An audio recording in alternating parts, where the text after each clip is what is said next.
in the room, and I hope she's not watching this video, but she probably might watch this video.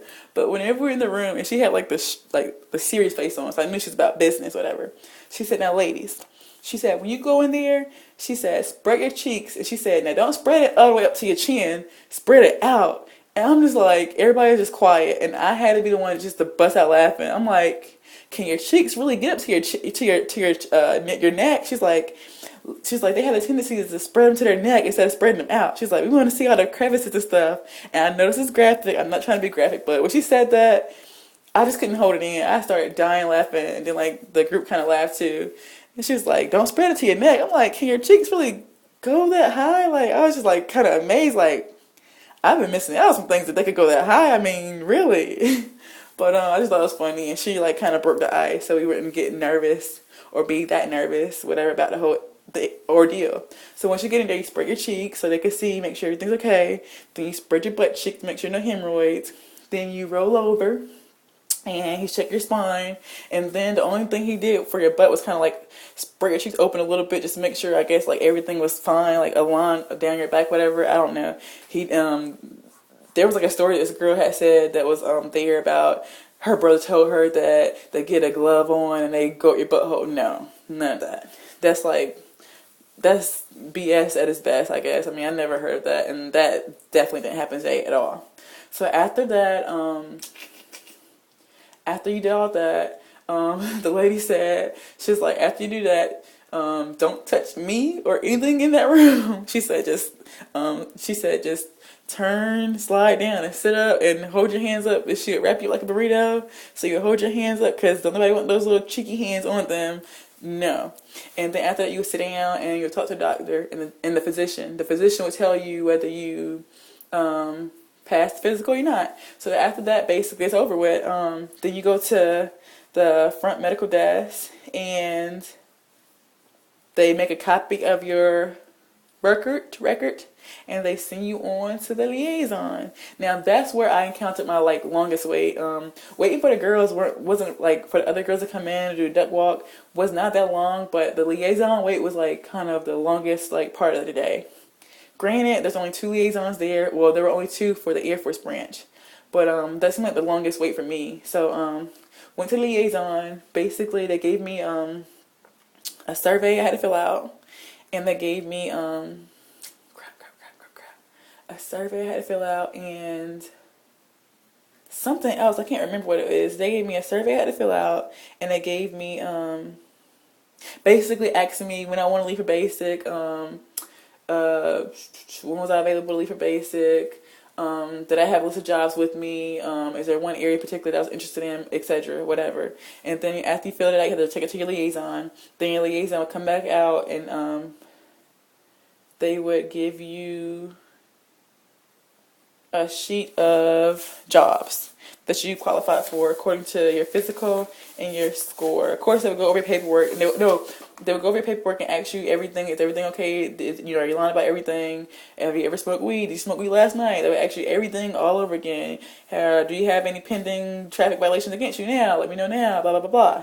So then the liaison gave me after that, they gave me a list of jobs, and this right here is the exact sheet that she gave me for my list of jobs. Don't have that many, but I have all that I want on this sheet, with the exception of a few that's not on this sheet. So she said, list. I had to list 9 altogether, but I couldn't list, like, more than half of them had to be outside of the general category. So for my first choice, I chose surgical services. And then everything else will fall, to availability. So altogether, what I chose for an admin job, I chose logistic planning, knowledge operations management, operations management, graphic arts, personnel, cardiopulmonary laboratory, aerospace medical services, dental assistant, and you had to do a general aptitude area. So those are my choices that I chose from. And basically, after that, she said that I had to go to the operations. And operations, I guess, is another word for security. I had to go to like security, and they basically asked me the same questions, like, you know, have you ever smoked weed? Who was your mom, your brother, your sister, blah, blah, blah. If we call this person, will they tell us that you are who you are, and you have good moral character, blah, blah, blah, blah, blah. If there's anything that you're withholding from us, you can get fined, blah, blah, blah, blah, blah, blah. My answers were the same. My answers was consistent. Same thing I told my recruiters. Same thing I told the person at MEPS. Was the same thing I told the doctor. Was the same thing I told the liaison. Was the same thing I told the person at the operation, whatever. So then after that, they do your fingerprints. They do your thumbprint. Then they do like all four together. Then they do your thumbprint. Then they do all four together. Then they do like each individual finger. You have to like kind of like roll it. But after that, then I was good to go back to my liaison, and of course I had to wait again. And after a while, my liaison was like, okay, you processed. They gave me my contract. I have it right here. I have a copy of my contract, and I'm going in as an E2, but she told me that I think I'm like 3 credit hours away from going in as an E3. So I think this summer, first session of summer school, I might be taking me some summer school classes. I don't want you to see it all, but this is my contract right here. Don't want to like flash it so you guys can stop the screen and see all my personal information, but that's my contract. I'm going in as an E2. Like I said, I could go in as an E3. I'm 3 credits away from going as an E3. Right now, because I have no job and no ship date, it says that I am agreeing to go in Air Force Reserves for 8 years, but that's going to change when I get a job. They explained it to me that when I get a job, when basically my recruiter calls me and say, hey, Alexandria, there's a job for you that you wanted. Do you want this job? You leave out this date. If I say yes, I'm going to go to that map station and get a new contract. And the contract will read how it should be. So I'm enlisting for 6 years.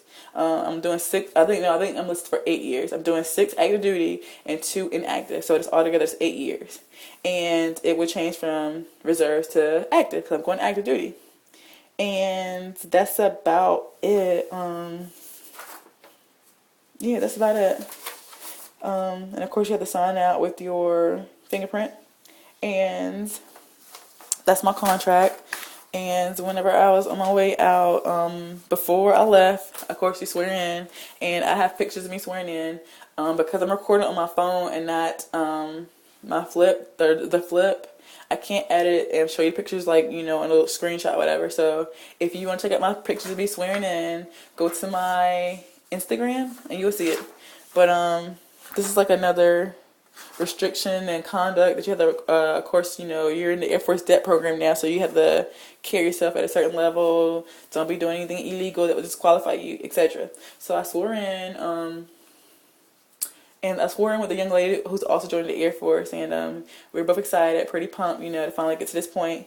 So then after that, our liaison was like, you know, when a job becomes available, I'll send it out to your recruiter, and you guys may have seen the rest. After a job is available for you, they'll send it to your recruiter will contact you, and you go from there, whether you want the job or not. And so right here, what they gave me is a welcome to the Air Force. And in this packet, it just says basically about staying eligible while you're in depth. It says, I haven't even read this yet. It says what you need, the documents you need for shipping to basic military training. So here is my direct deposit form, which I have not filled out yet. And then on the last page is a lovely sheet that everyone loves, which is basically the people you want to come see you when you graduate BMT. So I'll be working on that while I'm in depth waiting. But from my understanding, from what they told me, from what my recruiters told me, what my recruiters master sergeant told me, and from what the liaison told me, that the wait is 3 to 6 months. I could be wrong. It could be 3 to 8 months, but that's the wait time for finding a job. So I could be in debt for 3 months. I could be in debt for 4, 5, 6, 7, 8. But that's the length of time. So not saying that I will, not saying that I want, you know, but that's just it. So I'm sorry that this video was so long. I appreciate you for watching the whole video. But that was my personal MEPS experience. I am tired. Had Bible study tonight. I'm just ready to get in the shower and go to bed because I have to get up early in the morning. So if you have any questions, comments, please leave them below. I know I kind of went fast, but I was trying to get everything in under 20 minutes, but I don't think I made it. So I will talk to you guys later. If you're going to MEPS, good luck, and hopefully this video will help you out. So bye.